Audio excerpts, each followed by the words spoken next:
দুইটি সেরা মানের ষাঁড় গরু দেখছি আমরা এবং সেরা হাটের সেরা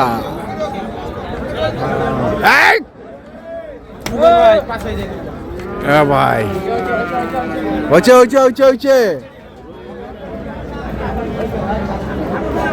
কত ভাই জোড়া? 550 550 দর্শক শুনছেন 5.5 লক্ষ চাইছে জোড়াটি।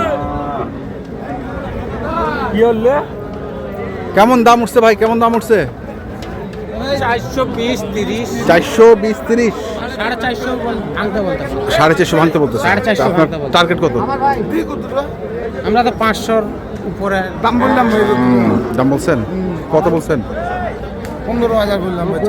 415 দর্শক শুনছেন যে 415 পর্যন্ত দাম বলছে, তারপরেও দিচ্ছে না। আমরা দেখছি আজকে দিনাজপুর জেলার আমবাড়ি হাট এবং যে গরুগুলো দেখছি আমরা সেই গরুগুলো তথ্য আপনাদের দিলাম। প্রতি শুক্র এবং সোমবারে বসে হাটটি পার্বতীপুর জেলার পার্বতীপুর থানার দিনাজপুর জেলার অন্তর্গত এই হাট। ধন্যবাদ।